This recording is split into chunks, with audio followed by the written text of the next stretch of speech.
Good morning. I am Anil Agarwal, former Chief Manager, Punjab National Bank. So I was discussing about usage of mock test with one of our subscriber in the morning, and I got few points to discuss with you. First thing, I would like to make it very clear: over usage of mock test is as bad as overeating. Say you have hunger of 2 chapatis, and if you eat 5 chapatis, what will happen? It will harm you. Similarly, the optimum utilization of mock test is very necessary. And that's why through my daily videos, I recalibrate how and how much mock test you should use. And that is very optimum. Whatever methodology I am suggesting you, it is very scientific methodology, where we can take advantage of mock and we have sufficient time to study from basic textbooks. Both are essential. Mock is meant to get the direction of study. It is not study in itself. You have to make a distinction. Mock test tells us our weak areas. Mock test is a diagnostic test. It is not a study plan itself. Mock test gives us direction, what type of topics we should study. So once we identify those topics near to our examination, we should reduce the frequency of usage of mock test. You can use mock test when there is no exam. As exam approaches near, we should decrease the frequency of mock test, and that's why for RRB now I am suggesting do it on an alternate day.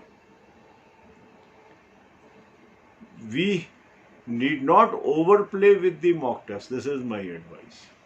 So follow the daily advice videos, and whatever direction I am giving you, if you use that, it will be helping you a lot.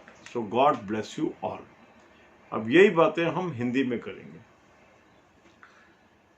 आज सुबह एक discussion मेरी हुई participant से कि sir कितनी बार mock test एक दिन में दे देना चाहिए. तो वहां से मुझे पता लगा कि काफी लोगों को मॉक टेस्ट के बारे में रियल डायरेक्शन ही नहीं पता.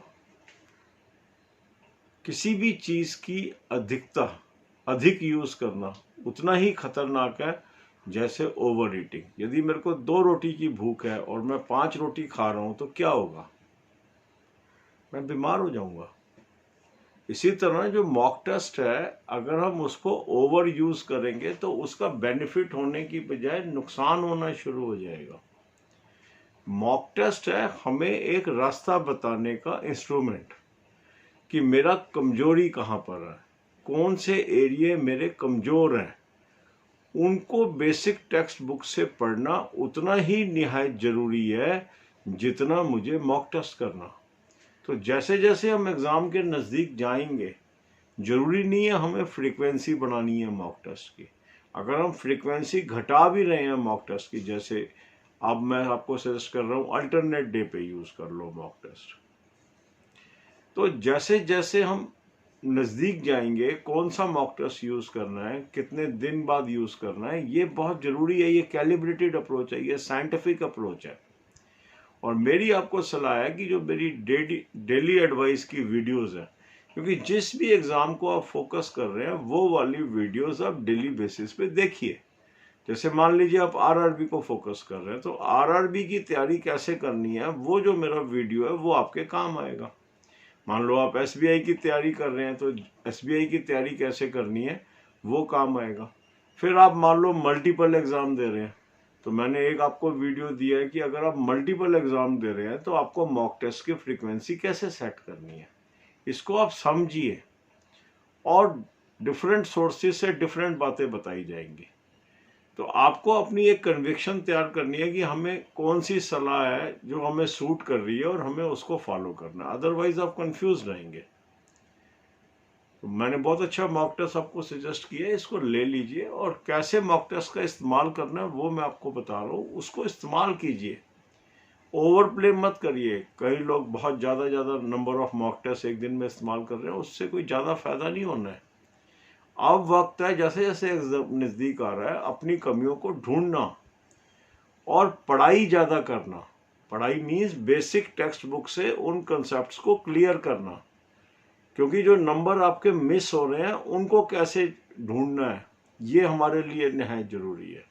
जो हमारे नंबर आ रहे हैं वो तो आ ही रहे हैं, जो नहीं आ रहे वो कैसे आए, ये ही करना सक्सेस की तरफ कदम है।